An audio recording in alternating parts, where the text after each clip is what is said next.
Okay, well, hello. My name is Jeff Honda. I'm the Associate Dean for Graduate Programs in the College of Graduate Studies. Thanks for joining us today. This is a California Pre-Doctoral Program information presentation for academic year 2021 to 2022.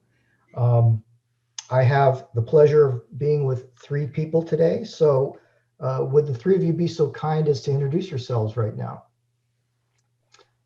Hi, I'm Amy Leisering. I am the Associate Dean of Inclusive Student Success for the College of Graduate Studies. And I'm Scott Schaefer, Professor of Biology in the Biological Sciences Department. I'm Mike McFarland. I'm a master's student in Ecology and Evolution with Dr. Schaefer. Great. Thank you for joining us today. Okay, so what is the California Pre-Doctoral Program? The California Pre-Doctoral Program is a scholarship program that's sponsored by the California State University. It provides scholarships every year, and it's been, I guess it's been going on now for 31 years, and it provides roughly 75 scholarships annually across all of the campuses. So the objective of the program is to enable students to explore, prepare, and succeed in their doctoral program of interest. The program provides financial and mentor support for juniors, seniors, and graduate students who wish to pursue doctoral degrees at accredited U.S. universities. And the one really good benefit of this program is that all awardees will be designated Sally Casanova scholars and will have an opportunity to apply for a summer research experience, which we'll talk about a little bit later on. The other added benefit is once you have achieved your doctoral degree, it's hoped that you will apply for a CSU faculty position at one of our campuses and really increase the diversity pool of our applications. Okay. So I just wanted to talk a little bit about the two things that this program supports that are very important. One is the financial support. So Sally Casanova scholars receive a maximum amount of $3,000 that can be applied for conference travel, professional development, and research materials. Now, right now, we don't know what travel looks like in the coming year or so, but in the past, students have been able to travel to conferences as well as on-site visits for potential schools that they might do their doctoral degree program. Professional development examples include things such as test preparation, for example, the GRE. You can also use funding for applications into graduate schools. And as far as research materials are concerned, you have up to $1,000 to apply for things like equipment and consumables in a research lab. The other really good thing about this program is mentorship by a CSU faculty mentor. With the aid of an SJSU faculty sponsor or mentor, Sally Casanova scholars are exposed to unique opportunities to help prepare you to succeed in doctoral programs. This might be shown in ways such as helping you with your letters, providing introductions to potential faculty mentors, and other things like that. Okay, so who can apply for this pre-doc program? San Jose State matriculated upper division or master's degree students who are enrolled at San Jose State as of spring 2021 and will also be enrolled at a CSU campus for at least the fall semester for academic year 2021-2022. Applicants are required to have a faculty sponsor who will be available during the academic year to help them implement a plan that will prepare them for admission into a doctoral program. So hopefully when you are an applicant, you will have a faculty mentor that will be around to support you throughout the program. The applicant must be a U.S. citizen, permanent resident, or a DACA recipient. International students are not eligible for this program. Students interested in obtaining professional degrees such as pre-vet, pre-med, dentistry, pharmacy school, law school, or MBA are not eligible. So again, the thing to take away here is that if you're an international student, or if you're a student that's interested in obtaining a professional degree, you cannot apply for this program because you're not eligible. So what is the pre-doc faculty mentor's role? The mentors support the Sally Casanova scholar by guiding them through the program. Mentors may accompany the mentee to doctoral granting campuses for site visits or professional meetings, which will expose them to their field of interest. Mentors assist applicants with information about academic careers, identify appropriate journal subscriptions and learning experiences, as well as ensure that they are prepared for doctoral study. And mentors also assist with the preparation of the application form, which we'll talk about in a little bit. So Amy will talk a little bit about the pre-doc mentors. Okay, thanks, Jeff. So who can serve as a faculty mentor? You can seek a faculty mentor, any SJSU faculty member in your field. It should be an assistant professor, an associate, or a full professor, but not a lecturer. And if you aren't sure of the distinctions between these, you can usually look on your department's webpage and they should have that information. Someone who knows you well and is willing to support your application to the pre-doc program, serving as your mentor during the award year. So you might consider someone who is your undergraduate advisor or who was your undergraduate advisor. Potentially, it could be someone who's your research mentor or your thesis advisor, or a faculty member who does the type of research that you want to pursue in your doctoral program. So how do you ask a faculty member to serve as your mentor?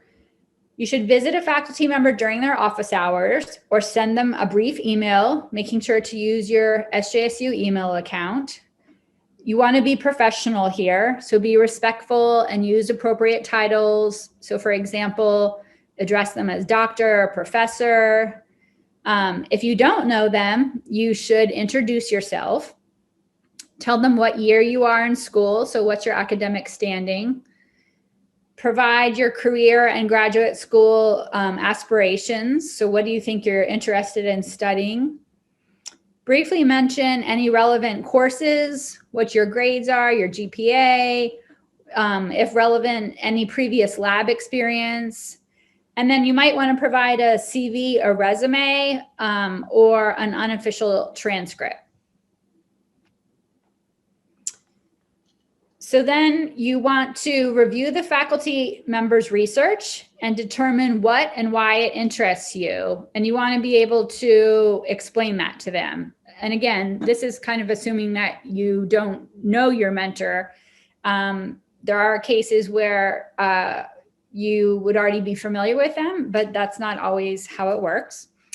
So you would discuss why participating in this research relates to your academic and career goals. Keep in mind that faculty members are often very busy and they might not respond right away, but that doesn't necessarily mean that they're not interested. If you don't hear from them in a week or two, you can send a follow-up email or just visit them during their office hours. You don't have to be a student to show up during a faculty member's office hours. And you want to be politely persistent, so don't give up. If a match doesn't work, say you ask a faculty member and they just say they're too busy, or they maybe are working with too many students, you can ask them if they know of any colleagues who would be willing to serve as your faculty mentor. When you're meeting with the faculty, obviously, again, being professional here is very important. You want to be on time and prepared.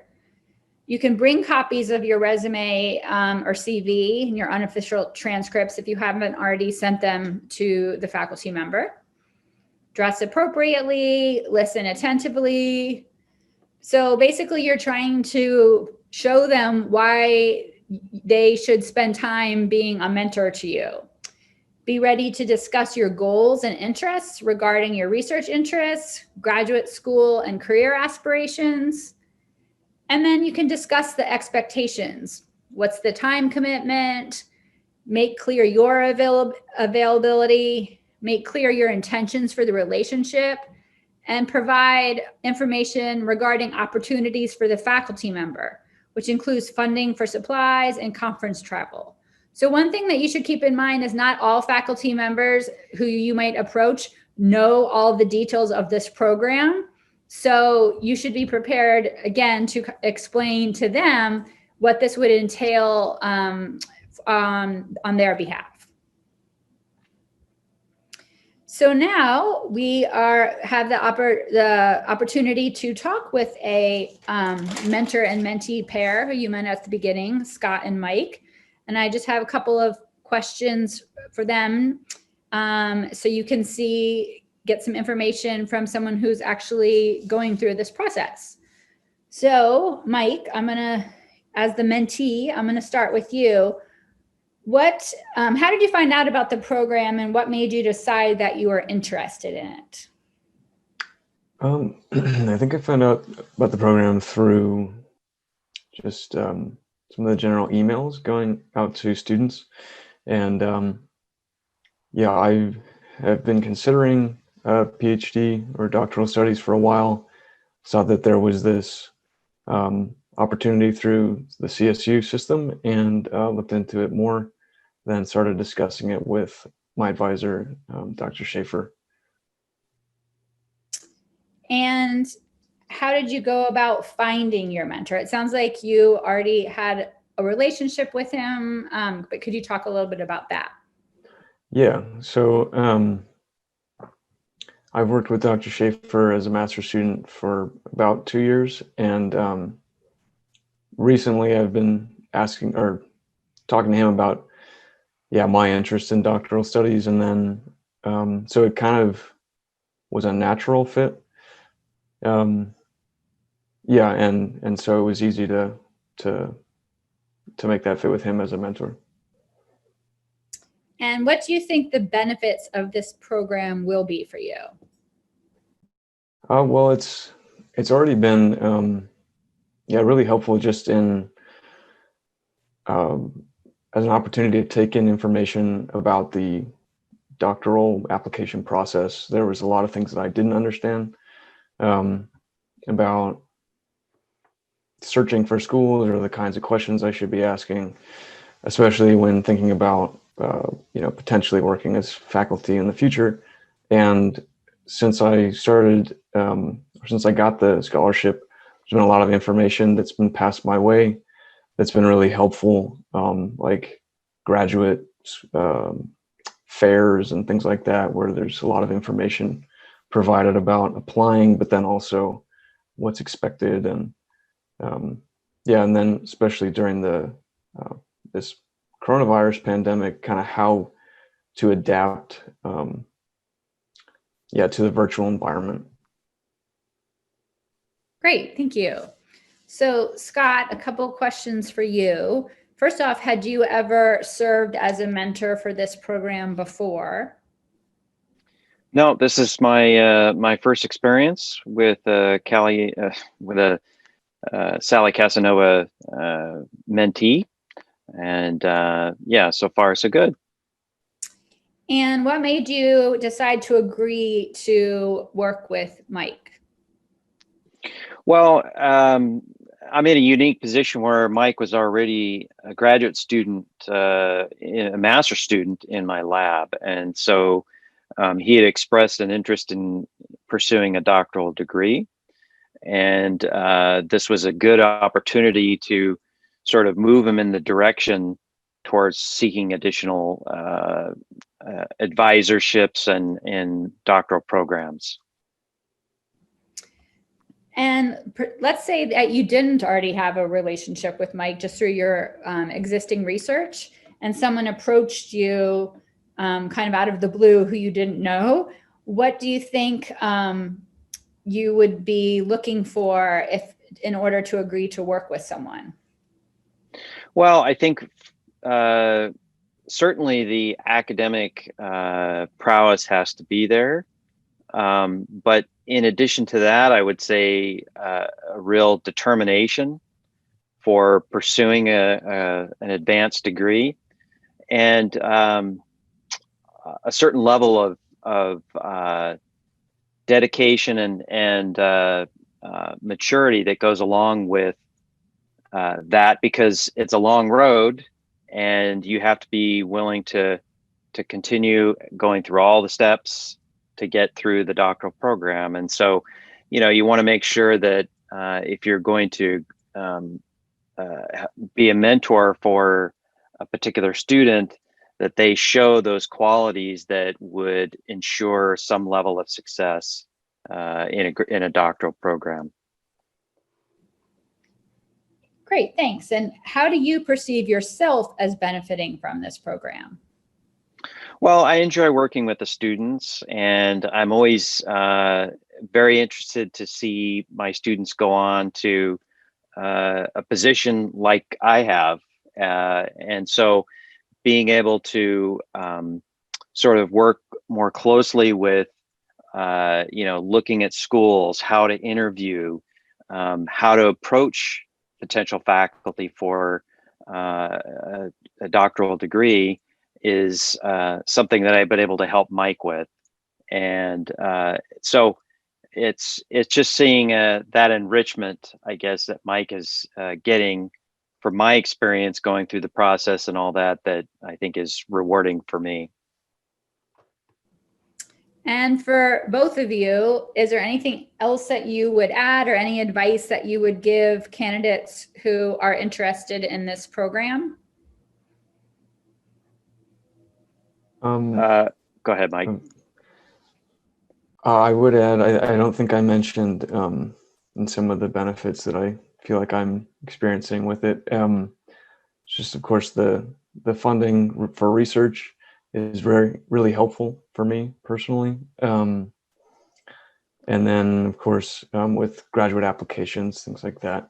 But for, students that are curious about this, I would highly recommend applying. It's really helped me to kind of define what I want in doctoral studies. When I first applied, I was a little uncertain, and wasn't totally sure what I wanted to do. And the whole process has been really beneficial to me, talking with Dr. Schaefer, and then all of the meetings that have come since becoming a Sally Casanova Scholar has been very helpful. Yeah, and I would say that for any student that's not sure, it's always worth a second look, and you may discover that it's exactly the kind of assistance you need to sort of push you over the hump to finally apply for some of the doctoral programs.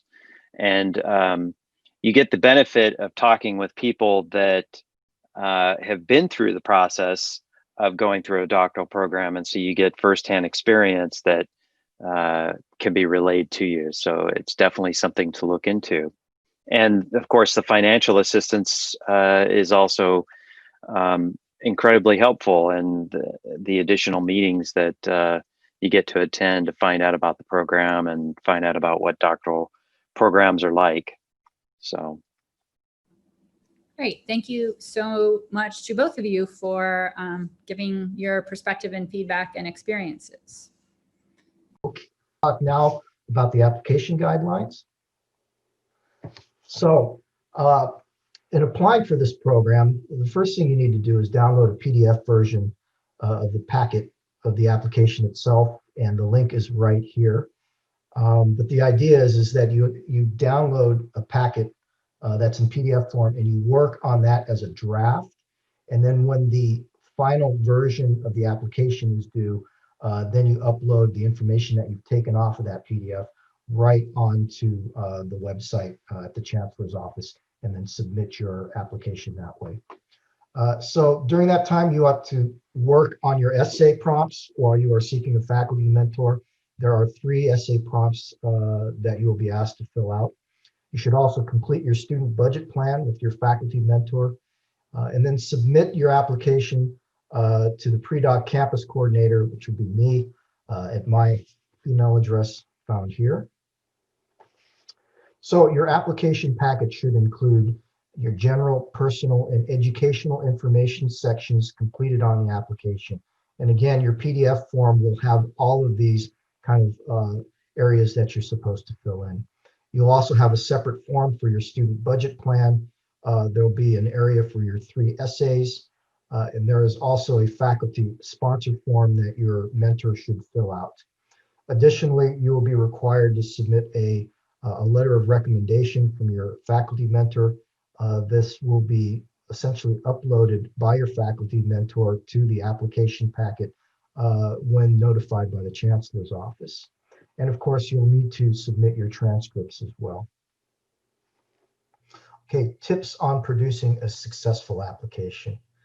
You should complete your essays thoughtfully and answer the prompts thoroughly.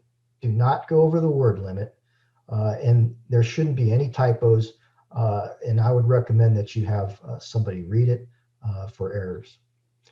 Be very clear in your student budget plan. Provide estimated dates. Research the costs of travel and attendance to professional meetings or on-site visits.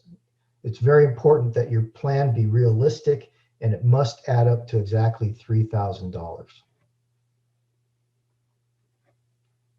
So the letter of recommendation, what should the letter address? Most importantly, that the mentor should hold the student in high regard, both with respect to academic excellence and the research potential of the student. The faculty mentor should detail your skills, your abilities, your knowledge, your mastery of theory and methods in your area of study, any accomplishments that you might have done recently, for example, extracurricular awards, publications, etc. And review your motivations. What are your passions? What are your reasons, your rationales for getting into a program? That's very important in the letter of recommendation. Finally, the letter of recommendation should provide the review committee a reason and a rationale for showing the student to succeed as a doctoral student. The paper and final application submission. Submit your application package to myself no later than 12 a.m. on February 12th. Now that's the deadline to submit it to our office. Feel free to submit your application anytime before that deadline for feedback. The finalized document should be uploaded to the Chancellor's website by 5 p.m. on February 19th, 2021. Again, make sure your mentor knows that they will receive an email from the Chancellor's office requesting to upload their letter of recommendation.